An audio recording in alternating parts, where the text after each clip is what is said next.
pattern generator. The inspiratory muscles contract and you inspire. The dorsal respiratory group stops. Muscles relax and you expire. This is kind of an image component. So, the dorsal respiratory group controls the onset of passive expiration by A or B. Stoppage of firing of inspiratory neurons. Okay. All right, so then we have the ventral respiratory group, and that's the one closest to the ventral surface. It has both inspiratory and expiratory neurons. So the ventral respiratory group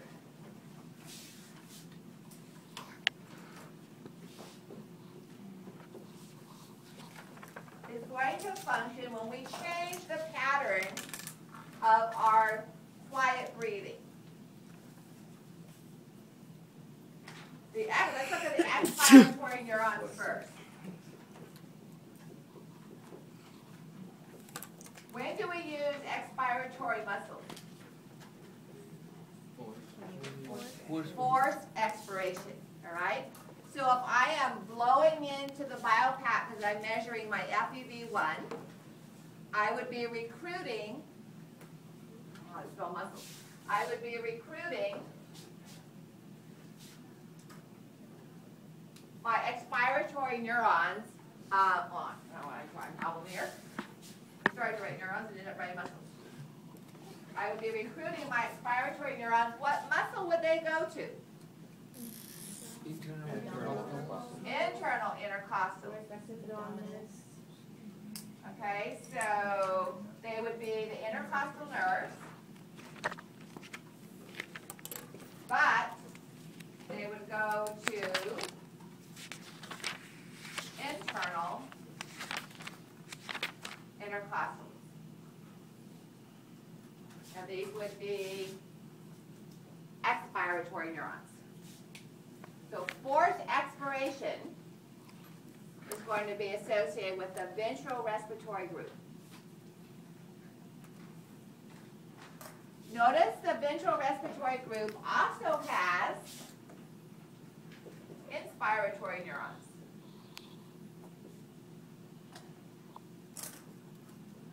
So only the internal. What muscles do we use for accessory inspiration? Scalene, Scalene, pectoralis minor, pectoralis minor, serratus anterior, sternocleidomastoid. Those muscles will be activated by the inspiratory neurons. Okay? And I'm running out of room over here, so purely for that reason, I'll use green, because these are all inspiratory. These are going to go to accessory inspiratory.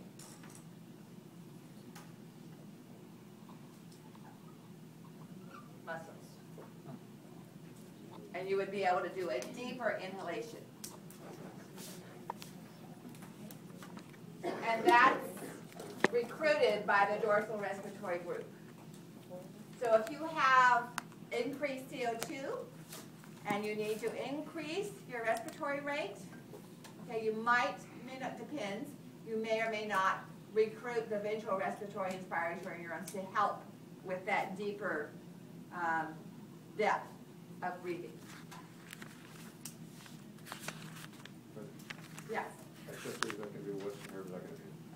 Accessory depending on the muscle. So if it's going to the pectoralis minor, it's going to be the pectoralis medial-lateral pectoralis nerve. If it's going to the sternocleidomastoid, it's the accessory nerve. So it just varies on the muscle. Pardon? That's for expiratory neurons. So you would use your like subcostal or ilioinguinal or iliohypogastric to recruit those for the expiratory.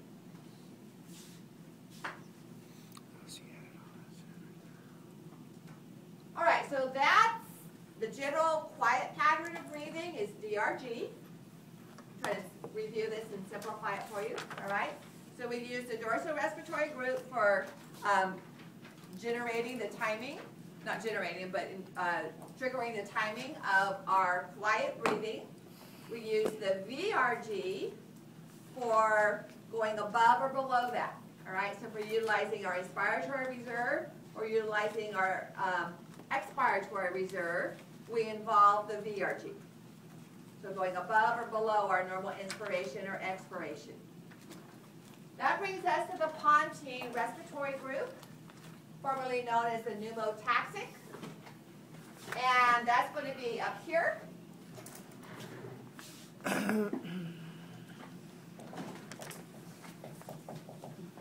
And some texts still include an area known as the apneustic. Some do not. Okay, I'll talk about it, but you may, I was finding some places that say, well, there really is no anatomical place distinct as the apneustic, but we certainly see its effect. This is the fine-tuning, okay? So we're going to look at what respiration pattern looks like if we don't have these various regions in just a moment. So what the pneumotaxic area does is it inhibits the DRG. So it decreases inspiration. If the pontine is cut out, we have a very sharp inspiration, okay? And we have a prolonged inspiration and short expiratory gasp. Well, this is, I'm going to exaggerate, okay? So normal breathing, when everything is working, and we have normal breathing, and again, I'm exaggerating, so it's going to be more than 2 and 3. So you can detect it's going to be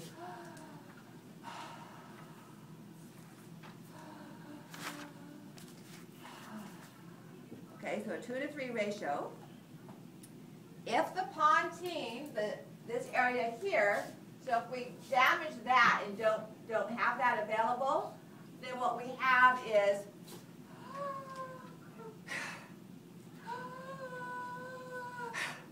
so longer breathing and a very short expiration, okay? And again, we'll look at that pattern in a moment and more precisely, but what I was changing was this pattern to this pattern. Longer inspiration, but very short inspiration, okay? So having the pontine present changes this to this. Okay, so the effects of pontine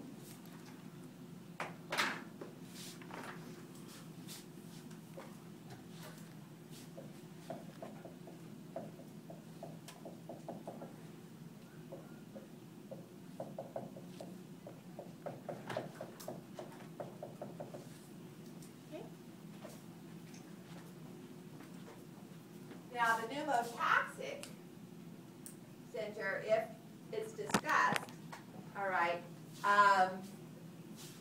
blocks the switching off of the inspiratory neurons, keeps the DRG functioning. So it keeps you from not breathing, okay? Stops the cessation of breathing.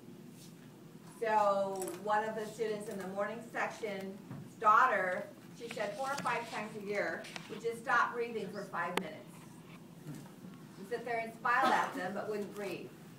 And I said, well, did it work to shake her, or she wasn't unconscious? She said, no, I had to bang her. All right, so she had to ventilate her. She had to breathe for her. And so that could have been either the Botzinger complex, or it could be damage to the apneustic center. It wasn't happening all the time, so it wasn't completely gone, but there may have been some damage to it. So this is controversial, whether this actually exists or not, as far as the apneustic center, if it's all part of the pontine center component. So this is what I was talking about. If we talk about, and this looks very confusing, all right, but this would be midbrain. This is pons with the pontine center. This is the DRG and VRG, and then just spinal cord. So what I want you to know about this is, if we section them, separate the pons at the upper pons, at the midbrain level, you would still have normal breathing. Okay, so your breathing pattern up here would look like this. So normal breathing, you wouldn't voluntarily be able to take in a deep breath or voluntarily be able to hold your breath because you wouldn't have frontal lobe connection, all right? But you would have that normal breathing 2 second, 3 second pattern if it was cut above the pons.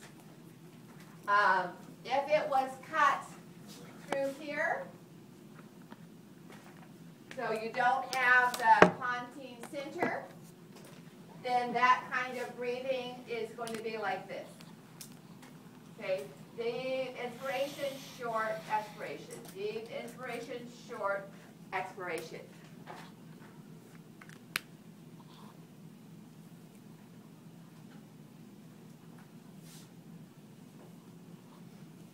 If we cut below, right at the level, we only have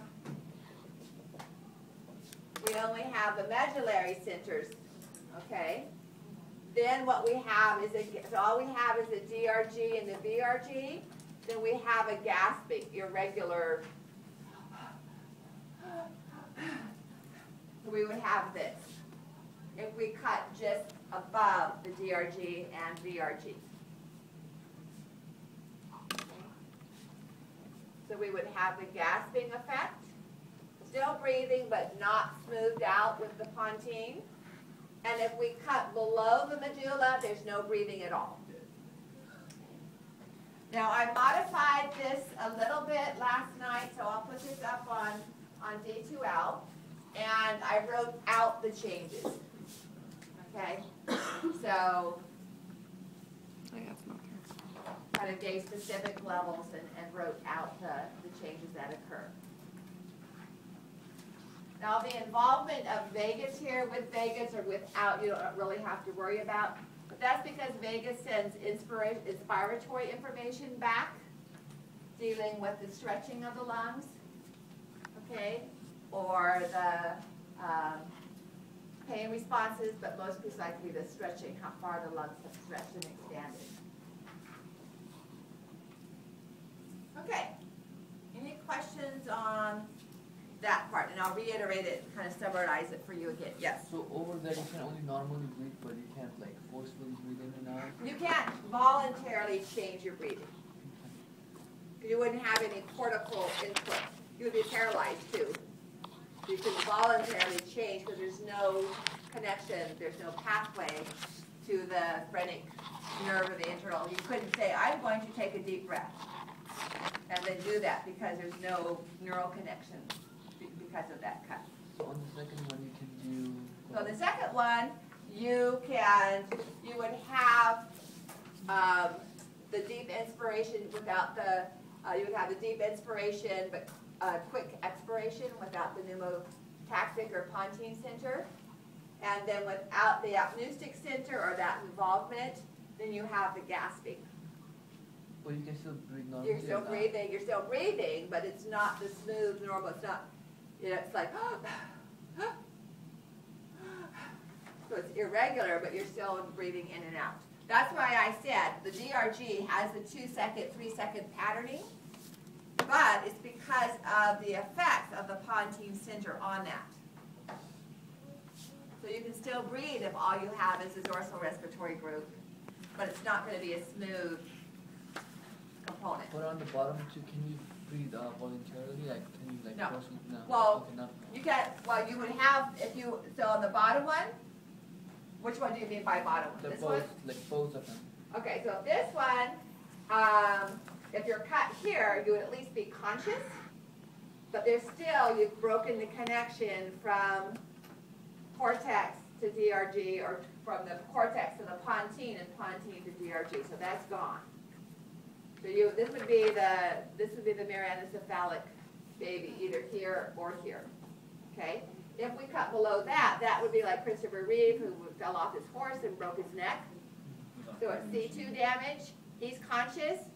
Okay? He can consciously try to take a deep breath, and he had some, when he was conscious, he was able to do a little bit, but when he was asleep, He had to be put on a ventilator because there was no connection there between the DRG and his cervical spinal cord where the phrenic nerve is originating.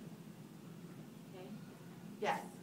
Is there brain dead and it's still breathing on its own? That would be the top one. All right, so let's go back to this slide that I didn't talk about. This one. Okay, so we talked about the pre-Botzinger complex is the pattern generator. But if all you had was the pre-Botzinger complex and you didn't have the DRG and the VRG, you wouldn't be breathing. Okay, because you need the DRG to get neurons down to the phrenic nerve and down to the intercostal nerve.